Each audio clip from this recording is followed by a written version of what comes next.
Qué bueno verles, saber que están bien. Gloria a Dios. Bueno, pues ya puestos en nuestros lugares, vamos a dar inicio a esta enseñanza a la cual he titulado Los hijos de Dios. Y yo creo, ¿verdad?, que aquí habemos muchos hijos de Dios y llegarán más. Amén. Bueno, vamos a orar. Padre, te doy gracias en esta hermosa mañana por el privilegio que tú me das de poder estar aquí, Señor, y compartir tu palabra. Ayúdame, Señor, a hablar conforme a tu propósito, de acuerdo a tu voluntad. Y que seas tú, Padre bueno, dirigiéndonos en todo lo que habremos de pensar, sentir, conocer, entender, asimilar y enseñar posteriormente a todos aquellos que se acerquen a nosotros. Te damos gracias en el nombre poderoso de Cristo Jesús. Amén. El objetivo de esta enseñanza es comprender que la condición de hijos de Dios no se alcanza por méritos o esfuerzos personales, sino exclusivamente a través de la fe en Jesucristo, reconociéndolo y aceptándolo como Señor y Salvador. El miércoles pasado estábamos hablando acerca de varias cosas que nos identifican como hijos de Dios, como cristianos de verdad. Y comentábamos que no es la forma de hablar, tampoco es la forma de vestir, ¿verdad?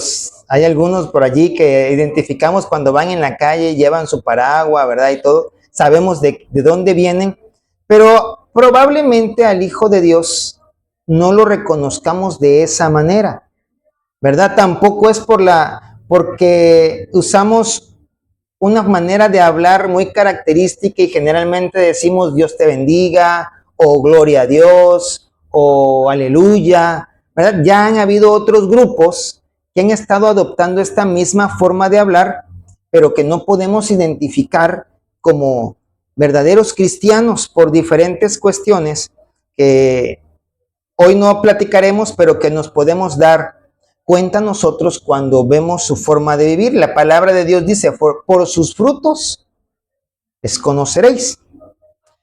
Y otra de las cosas que nos identifican como cristianos es el hecho de saber quién nos da salvación. Y nótese que dije quién nos da salvación y no qué nos da salvación. Ser hijo de Dios, según la perspectiva bíblica, significa haber sido adoptado en la familia divina, pasando de ser criatura a hijo amado. Es decir, nosotros debemos entender una cosa muy importante, ¿verdad? Que vamos a aclarar con esta pregunta. Dice, ¿todos somos hijos de Dios? Definitivamente no. Pero hay personas que piensan que sí, que todos somos hijos de Dios. Y se basan en Génesis 1:27 y dice, y creó Dios al hombre a su imagen. A imagen de Dios lo creó, varón y hembra los creó. Y entonces dice, bueno, pues si soy imagen de Dios, pues lógicamente soy un hijo de Dios. Pero recordemos que la lógica humana no es la lógica de Dios, ¿sí? ¿Qué es lo que el libro de Génesis nos dice que Dios hizo, ¿verdad? Desde el capítulo 1 en adelante, más o menos como el capítulo 4, la creación. Y a nosotros, ¿y con nosotros qué hizo? Nos creó, nosotros no existíamos. Nosotros no nacimos por generación espontánea, ni por efecto de una explosión, ¿verdad? Sino fuimos creados, según lo que dice la palabra, por las mismas manos de Dios. Si se dan cuenta ustedes, es algo curioso, ¿verdad? Crea el Señor las aguas y después le dice a las aguas, generen seres que vivan en ellas. Es decir, los peces. Es decir, los peces viven en el agua. Luego creó Dios la tierra y también le ordenó a la tierra que generara seres que vivieran en ella. mamíferos, los reptiles, las aves, ¿verdad? Todas ellas dependen ¿de quién? De la tierra. Pero cuando iba a crear al hombre, no dio una orden, sino que Él mismo con sus manos nos creó. Es decir, nosotros deberíamos depender de Dios. Así como los peces dependen y viven en el agua, los seres mamíferos, los terrestres, dependen y viven de la tierra, nosotros, al ser creados, ¿verdad? Por Él mismo deberíamos vivir y depender de Él. Pero no todos somos hijos de Dios. Romanos 8:15 nos da luz para que podamos entender esto. Si usted no tiene algo, lo tiene que recibir, ¿cierto? ¿Usted tenía un hijo? No. Usted lo recibió. ¿Quién se lo dio? Dios, ¿cierto? ¿Usted tenía un trabajo? No, ciertamente todos salimos a buscarlo, pero tuvimos que haberlo recibido porque no lo teníamos. Y entonces dice Romanos 8:15, pues no habéis recibido el espíritu de esclavitud para estar otra vez en temor, sino que hemos recibido el espíritu de adopción. ¿Cuándo una persona es adoptada? Cuando no es tu hijo, ¿cierto? Tú vas a una casa hogar y ves a un niño y tú lo quieres para que forme parte de tu familia, pero en ese momento no es parte de tu familia. No es tu hijo, ni siquiera tu pariente cercano, probablemente sea tu conocido porque lo acabas de conocer, ¿verdad? Pero para que sea parte de tu familia, ¿qué tienes que hacer? Adoptarlo. Y entonces, si hemos recibido el espíritu de adopción, es porque no lo teníamos, ni siquiera éramos hijos, ¿verdad? El espíritu de adopción dice, por el cual clamamos, Abba, Padre. Por lo cual, entendamos, no todos somos hijos de Dios. Va a haber hijos de alguien más, como ese niño del ejemplo, ¿verdad?, que nosotros estábamos adoptando. Segunda carta a los Corintios, capítulo 4, versículo 4, nos dice, en los cuales el Dios de este siglo cegó el entendimiento. Es por esta razón que hay muchos que dicen y argumentan que todos somos hijos de Dios por el engaño mismo del diablo. Pastor, ¿y por qué el diablo quiere engañarlos y hacerlos pensar que todos somos hijos de Dios? Pues para que no busquen esa adopción. Y al no buscar la adopción, pues siguen sin ser hijos de Dios, y cuando Dios venga por los suyos, ¿será que se los va a llevar? No, ¿verdad? Y entonces es allí donde todos aquellos que no aceptaron a Cristo, pues se perderán, y eso es lo que el diablo busca, dice. ¿Y a quién le cegó el entendimiento? Dice, a los incrédulos, para que no les resplandezca la luz del evangelio de la gloria de Cristo, el cual es la imagen de Dios. Primera carta de Juan, capítulo 3, versículo 10, nos dice, ¿verdad?, esta otra revelación o esta otra iluminación que podemos entender y recibir de parte de Dios. Dice, en esto se manifiestan los hijos de Dios. Aquí hace la separación, ¿verdad? Los hijos de Dios.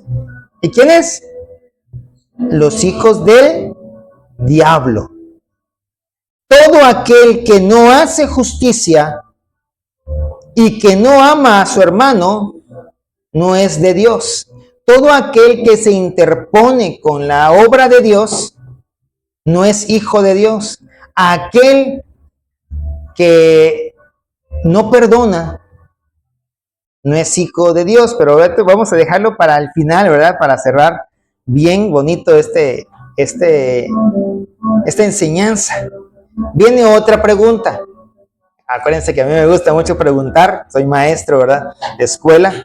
Dice, ¿y cómo llegamos a ser hijos de Dios? Hay muchas personas que piensan que podemos llegar a ser parte de la iglesia, es decir, adoptados por Dios, por medio de algo que nosotros hagamos. Y ese algo es algún esfuerzo. Hay grupos que dicen, bueno, si tú no sales a predicar, entonces no vas a ser parte de esos 144,000 que son salvos, porque ellos piensan que Dios solamente va a salvar a 144,000. Me parece que entonces no estamos creyendo en el mismo Dios justo, en el mismo Dios de amor, de misericordia, porque entonces para que de entre tantos millones que hay en la tierra, solamente se salven 144,000, pues, y los demás, y si dentro de esos que quedaron fuera de los 144,000 hubiese alguien también que se hubiese estado esforzando para ser conforme a Dios quiere que sea, pues me parecería injusto dejarlo fuera, ¿no? Lo que no entienden estas personas es que ese número que está escrito en el libro del Apocalipsis es un número simbólico. Y que la segunda vez que se menciona también, ¿verdad? Ese sí es un número real, pero ese nada más está hablando de los judíos que van a quedar para dar testimonio de Jesús. Aquellos judíos que verdaderamente creerán en Él.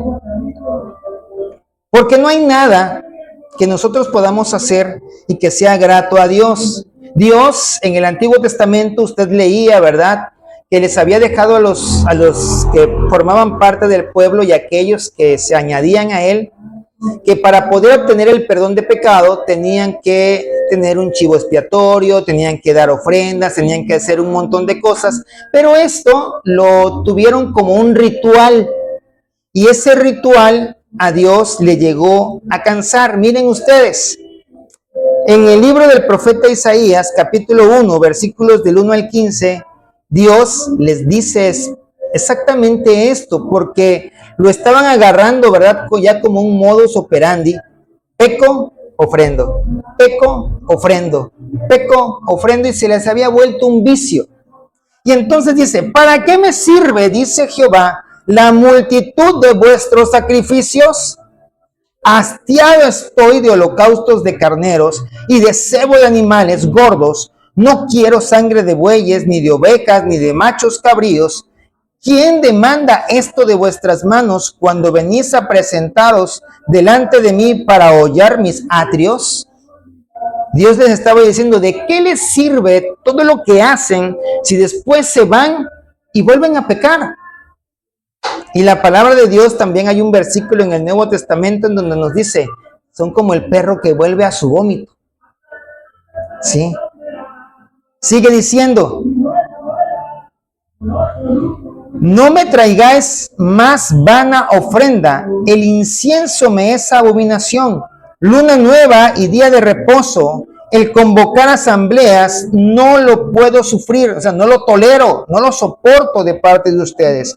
Son iniquidad vuestras fiestas solemnes, vuestras lunas nuevas y vuestras fiestas solemnes las tienen aborrecidas mi alma, me son gravosas, cansado estoy de soportarlas. Cuando extendáis vuestras manos, yo esconderé de vosotros mis ojos. Asimismo, cuando multipliquéis la oración, yo no oiré. Llenas están de sangre vuestras manos. Qué duro, ¿verdad? El que Dios te dé una forma tan sencilla de obtener el perdón y que tú lo conviertas en un vicio. Eso es lo que a Dios no le pone alegre, sino que lo enfurece, ¿verdad? Estamos nosotros teniendo ahora en este tiempo de gracia una forma total y completamente, vamos a llamarle así, sencilla, aunque no es de todo sencilla, ¿verdad? Solamente los valientes la toman, que es creer en Jesús. Pero no queda allí, porque dice, el que dice que está en Cristo debe andar como Él anduvo. Y ciertamente también nueva criatura es. ¿Se acuerda usted cómo éramos en el pasado? Bueno, usted particularmente, cada quien cómo éramos en el pasado. ¿Sí? Y entonces, analice su presente. Probablemente todavía no somos lo que esperamos ser, porque a lo mejor nos idealizamos demasiado, ¿verdad? Pero definitivamente ya hemos avanzado. Aunque hay personas que avanzaron y por ir a buscar cosas allá afuera en el mundo, retrocedieron y hoy las vemos, ¿verdad? Que se enojan demasiado. Esas personas que de repente explotan, esas no tienen el Espíritu de Dios, no son esa nueva criatura que Dios estaba obrando en ellas. Esas personas que de repente mienten, y a lo mejor no de repente, sino ya como un modus operandi, ¿verdad? Mienten. Aquellas personas que se quieren aprovechar de las otras. Y no hablemos nada más de los que se congregan. También estamos hablando de pastores. Pastor, también de los pastores, sí. Y usted, inclúyanme también, porque a lo mejor yo también pudiera en algún momento, ¿verdad? Pero hay personas que lucran con la iglesia. Hay otras que ponen de su propio dinero, pero tenemos que estar con los ojos bien abiertos, no para criticarlas, no para juzgarlas, sino para, dice la palabra, orar por ellas, para que entonces ellas puedan realmente conocer de Dios, porque seguramente nos comportamos de esa manera todavía carnal, porque no hemos conocido al Dios verdadero, ¿sí? Y entonces vemos aquí en esta parte del libro de Isaías, del profeta Isaías, que a Dios pues no le estaban agradando las cosas que el hombre le ofrecía. Dice que es un trapo de inmundicia, ¿verdad? Entonces no hay nada, vuelvo a repetir, no hay nada que usted y yo podamos hacer por obtener la salvación o por obtener el perdón. Sigamos leyendo. En este pasaje se basan muchos, ¿verdad? Para decir, bueno, yo voy a obtener el perdón de una manera. Vas a ver, es Hechos capítulo 2, versículo 38. Pedro les dijo, arrepentíos y bautícese cada uno de vosotros en el nombre de Jesucristo. ¿Para qué dice? Para perdón de los pecados. Y entonces hay muchas personas que dicen, me bautizo y tengo el perdón de pecado. Dice, y recibiréis el don del Espíritu Santo. Ahora imagínese usted que tenemos un paracetamol aquí. El miércoles también puse un ejemplo con paracetamol, no sé. Es algo que nos recetan a todos, ¿verdad? Paracetamol, todos lo conocemos. Y usted tiene dolor de cabeza. Y usted llega y dice, oye, tengo dolor de cabeza. Pues tómate un paracetamol para tu dolor de cabeza.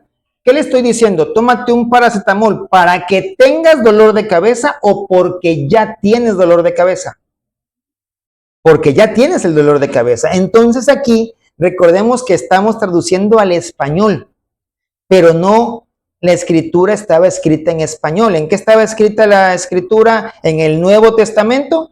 En griego, ¿verdad? Y entonces, si usamos la otra forma de traducir el para, dice, bautícese cada uno de vosotros en el nombre de Jesucristo, porque ustedes ya tienen el perdón de los pecados.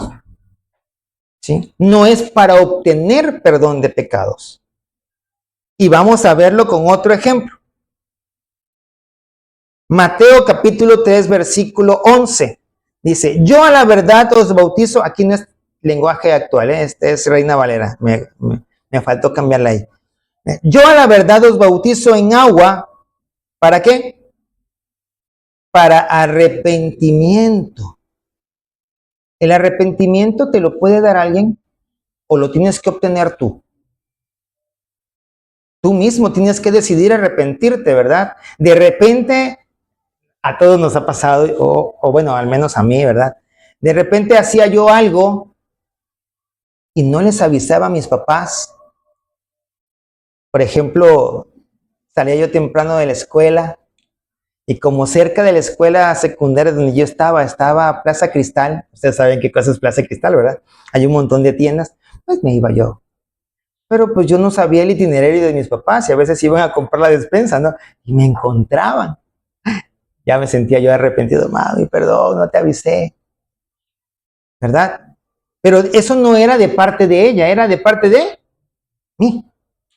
Entonces, dice, bautizarlos para que tengan arrepentimiento o porque ya se habían arrepentido. Leamos el versículo anterior, dice, ¿Qué les dijo Pedro? ¿Qué tenían que hacer primero? Arrepentíos. ¿Verdad? Ese tampoco está en traducción lengua general. Perdón, un montón de errores. ¿Ok? Bueno, pero la palabra es esa. Yo a la verdad os bautizo en agua porque ya se arrepintieron. Pero el que viene tras mí, cuyo calzado yo no soy digno de llevar, es más poderoso que yo. Él os bautizará en Espíritu Santo y fuego. Por lo cual debemos entender que el bautismo no me da perdón de pecados. El bautismo no me da arrepentimiento, ¿verdad? Y supongamos que esos dos versículos sí nos hablaran exactamente de que el bautismo nos da perdón, y a lo mejor en la traducción nos equivocamos y nosotros creemos eso. Digo, si hay un versículo o dos versículos que digan una cosa, pero hay una serie de versículos que me dicen totalmente lo contrario, ¿quién se está equivocando? ¿La palabra o yo? Yo, ¿verdad? Vamos a ver. Dice, segunda carta de Pedro, capítulo 3, versículo 9.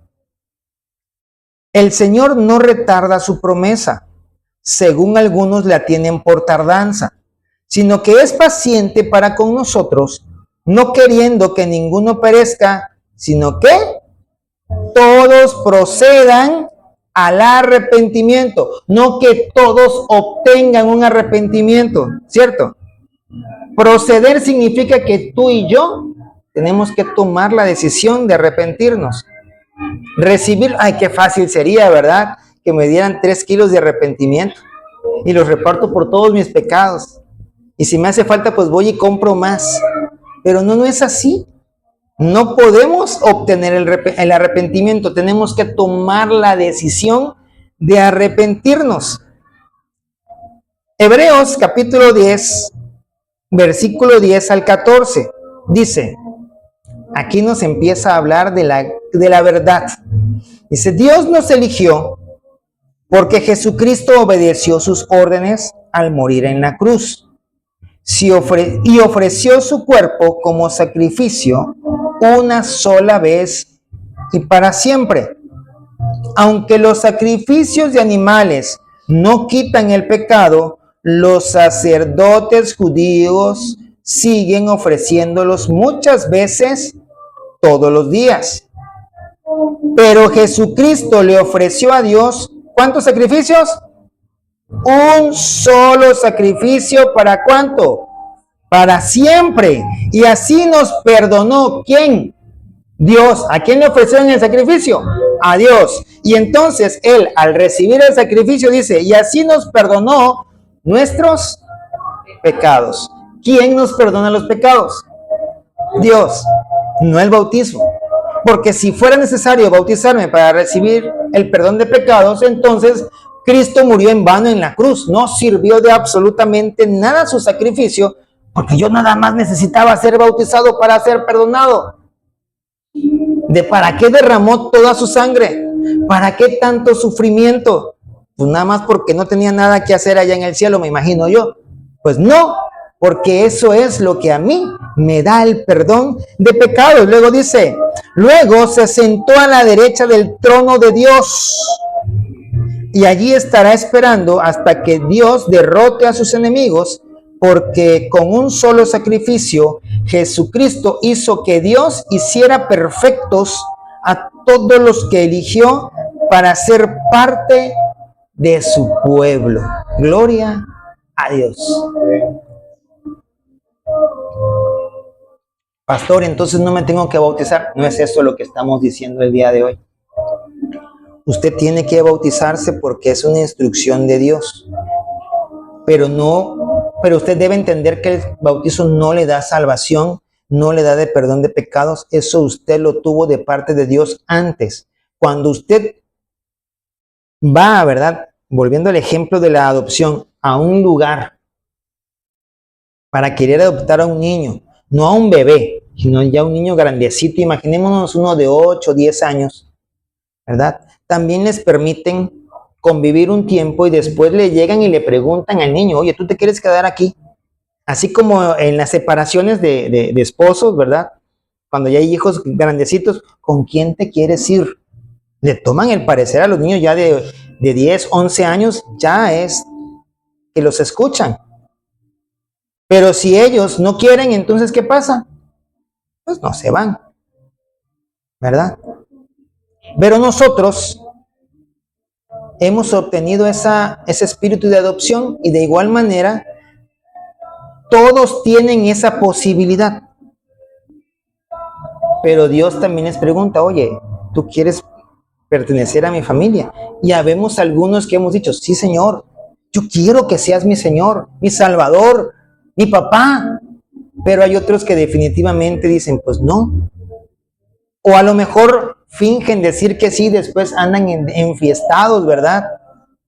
En el bailongo, en la tomadera y en diferentes cuestiones que realmente no nos identifican como hijos de Dios. Sigamos leyendo. Juan capítulo 3, versículos del 3 al 6. Jesús le dijo, estamos hablando de Nicodemo, ¿verdad? Te aseguro que si una persona no nace de nuevo, no podrá ver el reino de Dios. Recordemos que el Señor Jesucristo siempre hablaba por parábolas, nunca era literal, aunque muchas veces las personas lo entendieron literal. Cuando estaba en la última cena, ¿qué dijo? Partió el pan y dijo, ¿era literal? No, pero hay quienes lo han entendido literal. No, este es el cuerpo del Señor Jesús. Y si tú entendiste otra cosa, no entendiste bien. Pero pues no, el Señor Jesús siempre hablaba de forma metafórica, por parábolas, como cuando decía es más fácil que pase un camello por el ojo de una aguja. No era literal, ¿verdad? Y entonces cuando él decía, yo soy la puerta, no es que se convertía en una puerta. Yo soy el pan, yo soy el agua, no es que se convertía, ¿verdad? Entonces, seguimos leyendo. Dice, Jesús le dijo, te aseguro que si una persona no nace de nuevo, no podrá ver el reino de Dios. Nicodemo le preguntó, porque él entendió literalmente, ¿cómo puede volver a nacer alguien que ya es viejo? ¿Acaso puede entrar otra vez en el vientre de su madre? ¿Puede entrar otra vez en el vientre de su madre? Y Jesús le respondió, te aseguro que si uno no nace del agua y del espíritu, no puede entrar en el reino de Dios. Todos nacen de padres humanos, pero los hijos de Dios solo nacen, ¿de dónde? Y aquí nos está explicando lo que acaba de decir. Nacen de agua y del espíritu. ¿Qué pasa cuando un niño va a nacer? ¿Qué se tiene que romper? ¿Y qué sale? Nació de agua, ¿cierto? Y después nace del espíritu. ¿Por la fe en quién? En Cristo. Él estaba hablando de esto. Pero Nicodemo, que era maestro de la ley, miren en lo que pensó seguramente. Yo creo que también esto tiene mucho que ver con lo que Jesús está diciendo. En el libro de Números, capítulo 19, versículo 17 al 19, Dios dice cómo alguien se debe purificar, dice, y para el inmundo, nosotros éramos super mega inmundos antes de Jesucristo, ¿verdad? Dice, y para el inmundo tomarán de la ceniza de la vaca quemada de la expiación y echarán sobre ella agua corriente en un recipiente.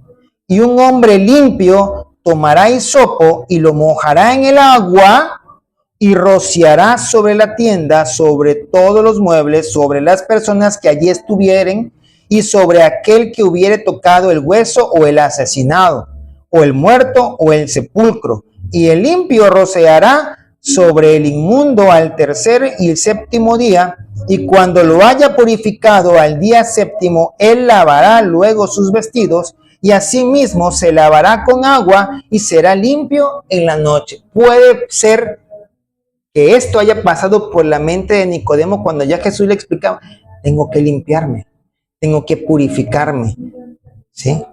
También a eso se refiere. Miren ustedes, Salmo 51, versículo 2 y 7. Dice el versículo 2: lávame más y más de mi maldad y límpiame de mi pecado. Versículo 7: purifícame con hisopo y seré limpio. Lávame y seré más blanco que la nieve. El nacer de agua también pudiera significar la limpieza que uno debe tener. Antes, seguramente, algunos de nosotros odiábamos, teníamos envidia. ¿Y qué hizo Dios a través de su perdón y de su obra en la cruz? Cuando nosotros le recibimos, dijimos: ¿sabes qué, Señor? Ya, me libero de todo este peso. Ya no quiero odiar. Ya no quiero tener envidia. Ya no quiero ser mal hablado, ¿verdad? Porque muchos de nosotros éramos mal hablados. O nada más yo. Todos, ¿verdad? Entonces, imagínense. Yo era supuestamente el justiciero, pero era yo demasiado agresivo. Si alguien le decía algo a mi familia o a un amigo muy querido, yo iba contra esa persona hasta que la destruía. Hasta que ya quedaba yo satisfecho. Y para satisfacerme en ese sentido pasaba bastante tiempo. Pero después Dios me transforma. Y entonces ahora me dice mi esposa: no, es que tú eres papá gallo, y a todos quieres ayudar. ¿Verdad? Desafortunadamente pues no podemos ayudar a todos. Pero bueno. Miren ustedes, sigamos leyendo. Segunda carta a los Corintios, capítulo 5, versículo 17, que es lo que decíamos hace ratito. Dice: de modo que si alguno está en Cristo, nueva criatura es. Las cosas viejas pasaron, ahora han sido hechas nuevas.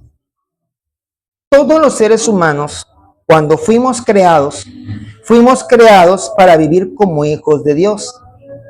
Sin embargo, el pecado arruinó ese propósito y rompió nuestra relación con Dios.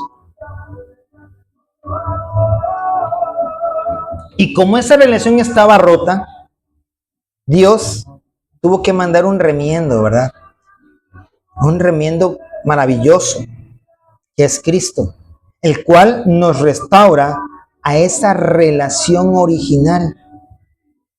Cuando nos arrepentimos del pecado y ponemos nuestra fe en Cristo, Dios nos llama a formar parte de su familia. Y esto quiere decir que va a haber un cambio en nuestras vidas. Efesios capítulo 1, versículo 5 dice: en amor, habiéndonos predestinado para ser adoptados. Ya Él tenía ese deseo de que todos fuésemos adoptados hijos suyos. Pero nosotros tenemos que tomar la decisión de decir: sí, quiero ser adoptado. Tú no puedes ayudar a alguien que no quiere ser ayudado. Por mucho que tu deseo esté ayudarle, es que yo veo que se está perdiendo, es que yo veo que está haciendo las cosas mal, quiero ayudarle, pero esa persona va a poner una barrera y va a decir: no, yo lo estoy haciendo bien y tú te estás equivocando y piensas que lo estoy haciendo mal, ¿verdad? Déjame vivir mi vida, dicen los muchachos. Tú ya viviste. Y entonces hay algunos que incluso dicen: yo no te pedí nacer. Ah, no, pero fuiste el que más rápido caminó, ¿verdad? El esperma que más rápido avanzó. Pues te hubieras quedado hasta el final si no querías nacer. Porque pues yo no te dije: órale, vamos, va bien, corre. No, él solito, o sea, sí quería nacer. Que no nos vengan con esa idea de que yo no pedí nacer. Obviamente luchó por nacer, ¿verdad? Entonces, no nos estamos metiendo en su vida. Él o ella se vino a meter en la nuestra. Y entonces es nuestro deber, nuestra responsabilidad de dirigirlo, ¿verdad? Si no quieren ser dirigidos, pues que busquen la vida ellos solitos y y tengan su casita y sus hijos y vean si es fácil. Imagínense ustedes que eso le hubieran dicho a Jacob sus hijos. Y todos iban juntitos para todos lados. Hubo un hijo que sí dijo eso, ¿se acuerdan? El hijo pródigo. Pero después se dio cuenta de su garrafal error y ¿qué dijo? Volveré a mi padre. Y es lo que a muchos de nosotros nos hace falta, quizás, inculcarle a aquellos que se han alejado. Dice, en amor, habiéndonos predestinado para ser adoptados hijos suyos, ¿por medio de quién? Del bautismo, ¿no, verdad? ¿Qué dice? De Jesucristo, según el puro afecto de su voluntad. Tampoco dice, por medio de que tú prediques mucho. Ay, pastor, entonces no tengo que predicar. No, sí tienes que predicar, pero es que es un efecto, una consecuencia. Jesús es la causa, todo lo demás es efecto. ¿Sí? Consecuencia de que tú ya recibiste a Cristo. Y entonces, todos en tu trabajo deben haber sido evangelizados. No todos van a aceptar, pero tú debiste haber evangelizado a todos, desde tu jefe hasta el intendente. ¿Sí? Y a veces te van a ver así como que medio, ay, es que viene el religioso. ¿Y qué? Sí, que digan. Y a veces te van a odiar y te van a querer sacar, pero el Señor te va a mantener allí por una u otra razón. Y lo digo por testimonio, ¿verdad? Sigamos, dice Tito 3:5. Nos salvó no por obras. ¿Y el bautizarnos qué cosa es? Una obra. Adiós. 2 versículos que nos hablan del perdón de pecados y del arrepentimiento a causa del bautismo. Pero ¿cuántos llevamos leídos que es Jesús el que nos da perdón? Un montón, ¿verdad? Y me hicieron falta anotarles ahí.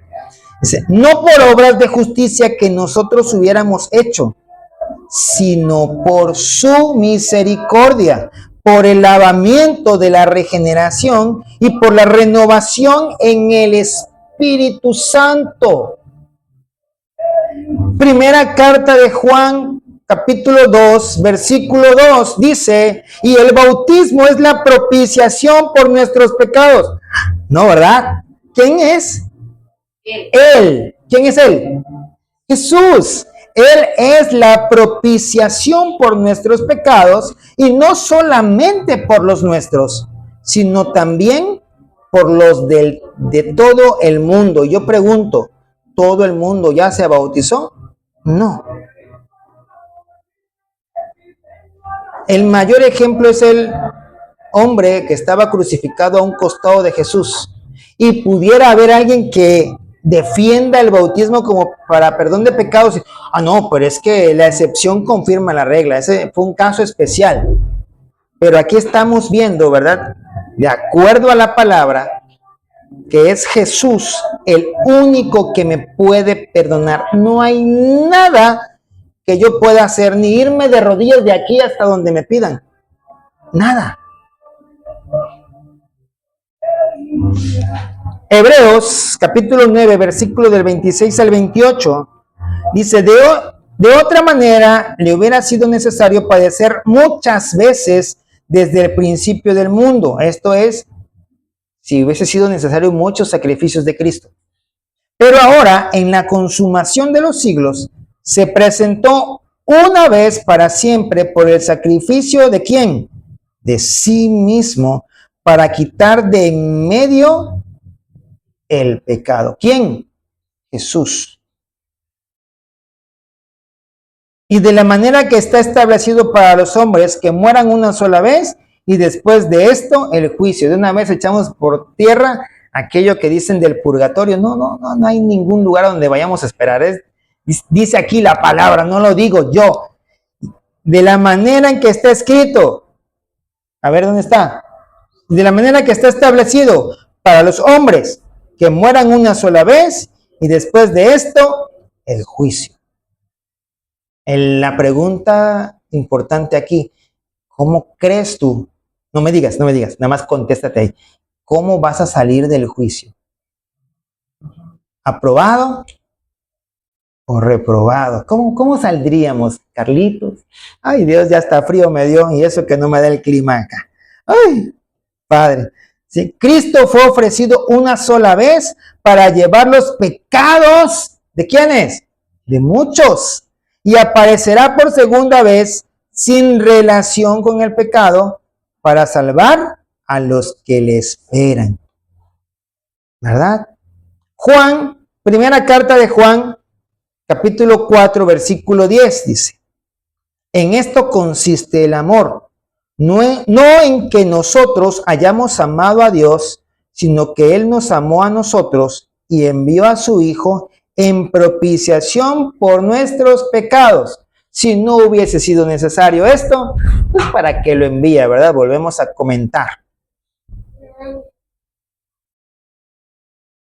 Mátala. Efesios capítulo 4, versículo 32.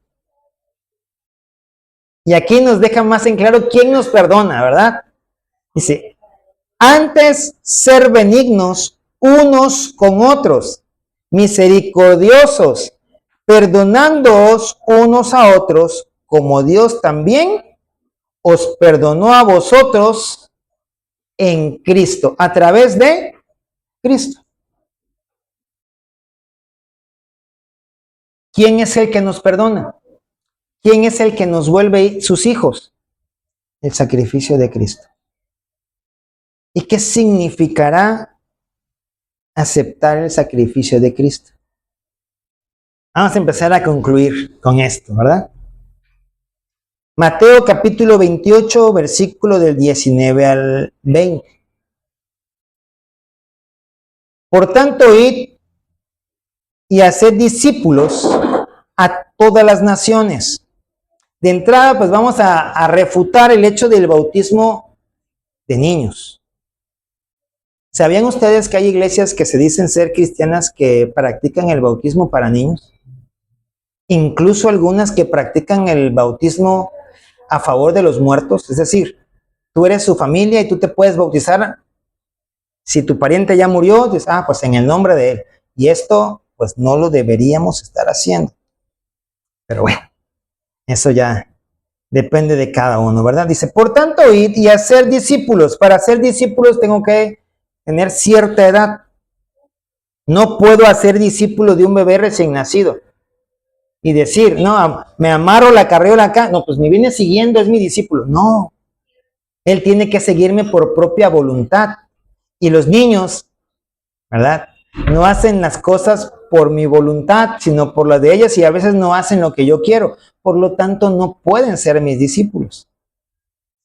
Usted batalló con sus hijos cuando estaba chiquito, ¿verdad? Nosotros también. Y a veces que nosotros le decimos, siéntate bien. Y están como que, qué bueno fuera que estén arrodillados y orando. No, pues están jugando, se resbalan por la silla, ya parecen como que se están derritiendo por el calor. ¿Sí? Se paran, brincan, suben los pies. No pueden ser discípulos. Tiene que llegar cierta edad para que ellos puedan entender la instrucción, puedan obedecer la instrucción, ¿verdad? De buena gana. Por lo cual, dice aquí, vuelvo a leer, por tanto, id y hacer discípulos a todas las naciones, bautizándolos. ¿Qué es lo que primero debe suceder? Que deben ser discípulos. Y posteriormente, ya que son discípulos, se les bautiza en el nombre del Padre, del Hijo y del Espíritu Santo, enseñándoles que guarden todas las cosas que os he mandado, y he aquí yo estoy con vosotros todos los días hasta el fin del mundo. Amén. Gloria a Dios. Esa es nuestra mayor fortaleza. ¿Ha pasado tiempos difíciles? Dios está a su lado, hermano. ¿Ha pasado escasez? Dios está a nuestro lado, hermano. ¿Ha pasado temor? Dios está a nuestro lado también ahí.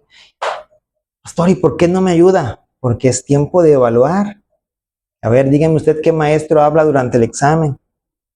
Nada más los maestros barco, ¿verdad? Que van dándole las respuestas a los alumnos. Yo recuerdo en un lugar, ¿verdad? No voy a decir nombre, en donde se hacía una evaluación Pero esa evaluación no era para evaluar a los alumnos, sino para evaluar a los maestros, que también habíamos enseñado.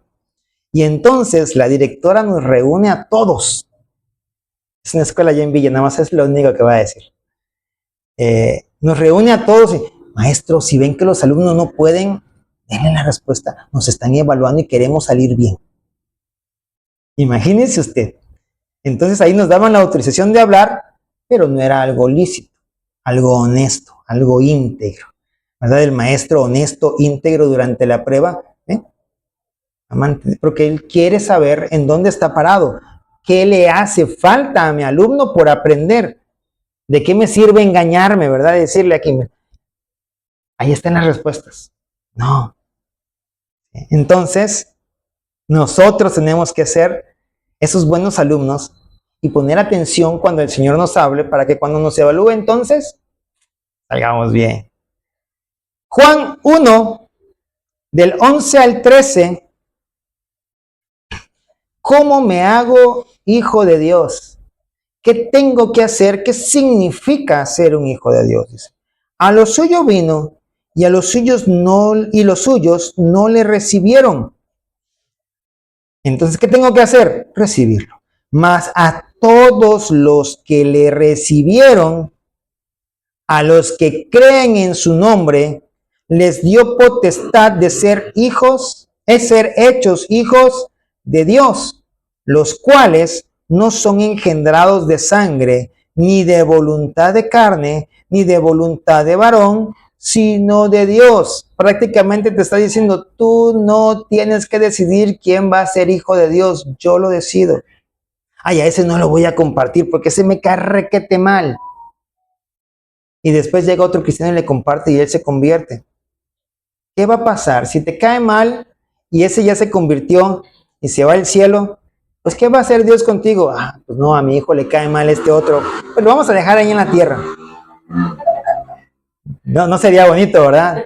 Entonces, mejor, como leíamos anteriormente, perdonémonos los unos a los otros. ¿No te caía bien? Ahora tiene que, porque ya es tu hermano.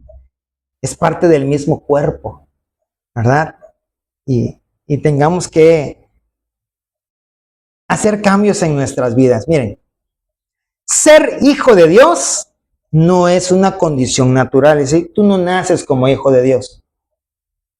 ¿Sí? Es como si dijéramos, bueno, si la señora tuvo el niño en el garage, pues se convirtió en carro. No. No existe tal cosa como nacer en cuna cristiana. El niño tiene que crecer y decidir ser cristiano. Si no lo decide, pues es su decisión y te dolerá y batallarás y orarás y gastarás tus rodillas hasta que él sea tocado por el Señor, ¿verdad? Si él mismo lo permite, porque Dios no es un manoseador. Él es noble. Entonces él no va a tocar a alguien que no quiera ser tocado, ¿verdad? Tiene la persona que decidir, sí, quiero un toque, como aquella mujer con flujo de sangre, que Jesús estaba lejos y como ella quería recibir un toque de Dios, ¿verdad? Se deslizó entre las piernas por el piso arrastrándose hasta que tocó al menos el borde de su manto. Así es lo que quiere Dios, que la persona anhele estar con Él. Vuelvo a empezar a leer porque ya me perdí. Ser hijos de Dios no es una condición natural con la que nacen todos los seres humanos, sino una posición espiritual y legal, ¿verdad? Porque toda adopción tiene que ser legal. Tú no te puedes traer nada más porque tú quieras un niño a tu casa, ¿cierto? Lo mismo pasa con Dios. Él no se va a traer a todos. No, Él va a traer a los que quieran, a los que queramos. Que se adquiere exclusivamente a través de la fe en Jesucristo. Vuelvo a repetir, no hay nada que tú y yo podamos hacer para perdón de pecados, para arrepentimiento o para ser hijo de Dios. Todo eso es por su misericordia. Todas las personas son creaciones de Dios. La filiación, es decir, el ser hijos de Dios, Es un regalo de la gracia divina. Como le decía el ángel a María, ¿verdad? Llena de gracia. ¿Qué es una gracia? Un don inmerecido. Es decir, estás colmada de cosas que no te mereces, pero que Dios te quiso dar. Eso es lo que el ángel le decía a María. No es para que usted y yo la estemos alabando todo el... No, no, no. Porque ella recibió algo que a lo mejor tú y yo quisiéramos recibir, pero que tampoco, al igual que ella, no nos merecemos. Pero Dios le plació dárselo a ella. ¿Verdad? Es seguramente aquí, como dice mi apóstol, ¿verdad? A lo mejor aquí haya personas con una mayor capacidad que yo, pero a Dios le plació hacerme pastor a mí.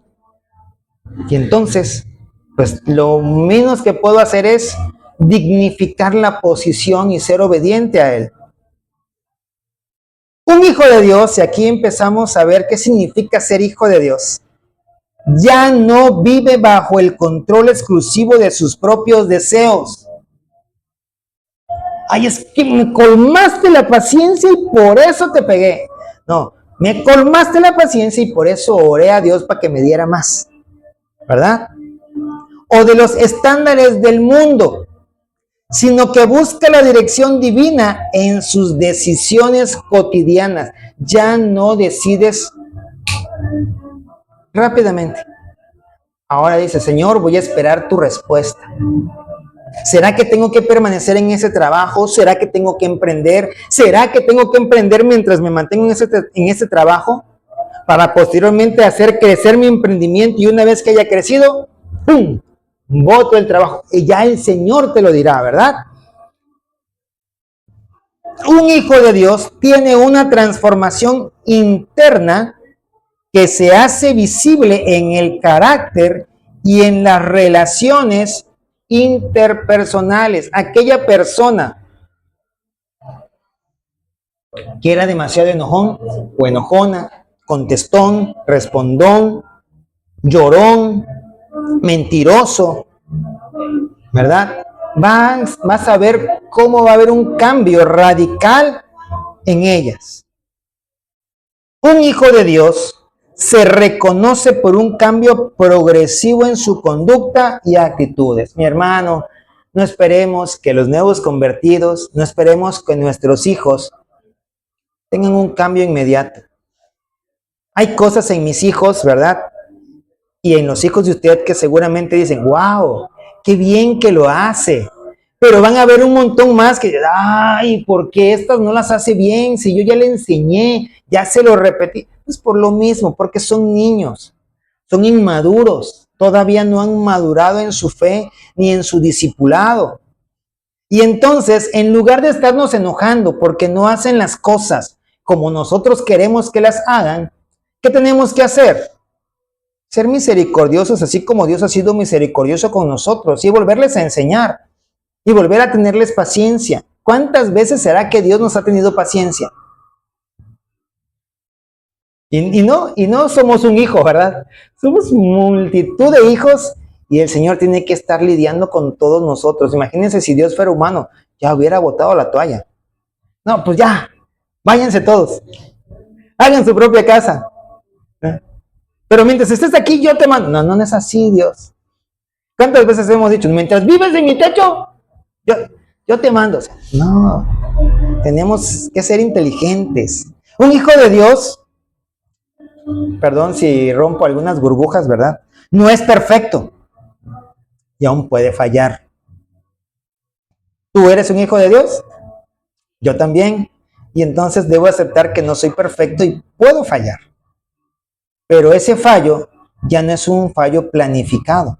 Ya no practica el pecado como un estilo de vida, ni se siente cómodo en él. Cuando cae, experimenta una tristeza genuina que lo lleva al arrepentimiento y a buscar el perdón. Y otra cosa, buscamos no volver a fallar en lo mismo. ¿Sí? Un hijo de Dios ama genuinamente a su prójimo. ¿Cuántos aman a su prójimo? Ay, Dios, no se levantó nadie, nada más un amén. Bueno, haré de cuenta que todos dijeron amén y que todos levantaron su mano espiritualmente. Esto incluye el perdón a quienes nos ofenden, y la compasión por los necesitados. ¿Será que hay algunas personas que nos han ofendido? Más de una, ¿verdad? Pero ya no estamos en el tiempo del ojo por ojo y diente por diente. Ayer mis hijos me preguntaban, ¿qué significa eso? No.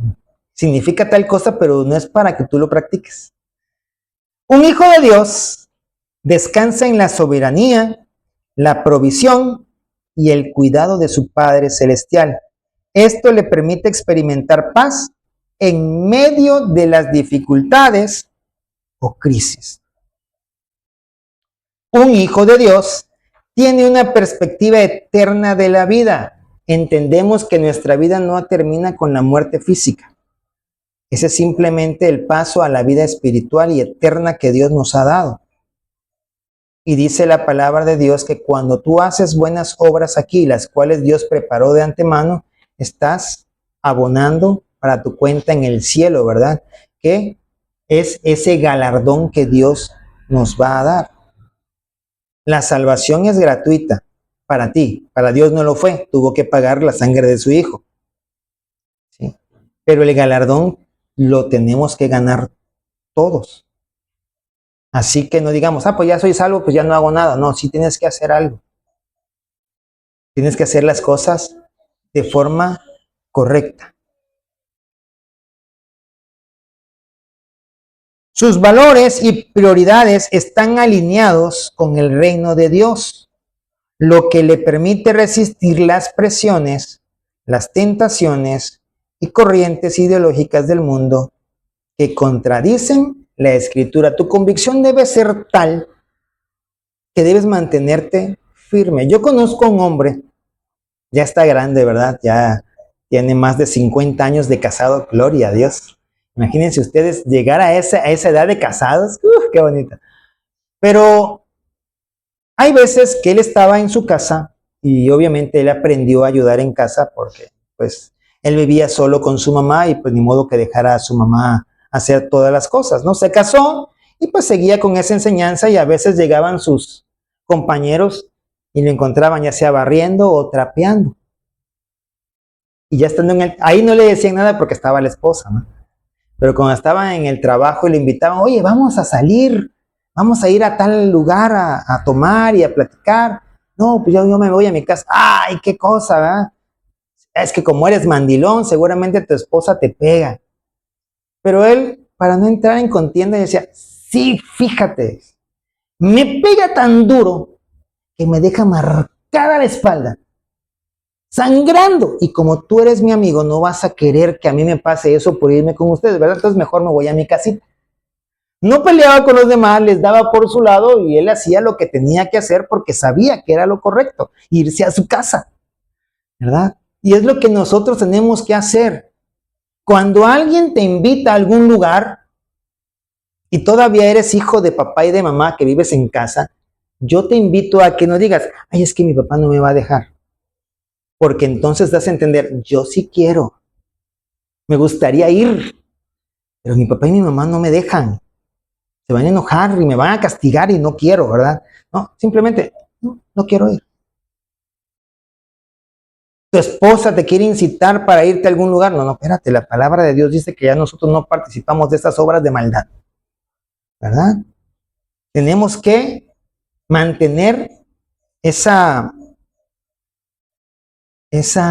firmeza ante las tentaciones. Ayer en la comunidad recordábamos a una persona que en algún momento alguna muchacha lo quiso sonsacar y él, haciendo de lado su caballerosidad ante esta tigresa que se le estaba aventando, la empujó. Y después pidió perdón al Señor, por tratar así a una mujer, pero era necesario, ¿verdad? Porque debes mantener la firmeza. Y las personas tendrían que respetar la forma de actuar que tenemos. Si alguien no quiere respetar tu cultura cristiana y te quiere sacar de allí, tú debes entender que esa persona no es bueno que esté cerca tuyo. Tienes que orar por ella para que acepte al Señor, pero tenemos que buscar alejarnos cada vez más. Si es que ella no acepta al Señor. Obviamente si la acepta, ¿verdad? Esa persona, pues estaríamos allí quizás cercanos para ayudarle, pero a lo mejor también lo pudiéramos delegar con alguien más. Romanos 12, versículo 1 dice: Así que, hermanos, os ruego por las misericordias de Dios, que presentéis vuestros cuerpos en sacrificio vivo, santo, agradable a Dios, que es vuestro culto racional. Esto, mis hermanos amados, significa ser hijo de Dios.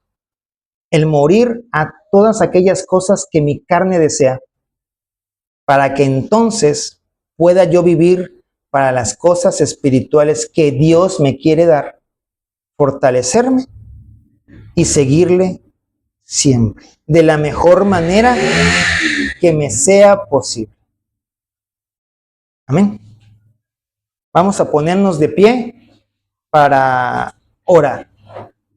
Padre, te damos gracias en el nombre poderoso de Cristo Jesús, porque te plació, Señor, hacernos tus hijos, porque en tu voluntad estuvo desde el principio el podernos dar ese espíritu de adopción a través del cual venimos a formar parte de tu familia. Y tú, Señor, nos moviste a aceptarlo y poder vivir cerca tuyo. En el nombre poderoso de Cristo Jesús, te damos gracias, amado Señor. Amén y amén.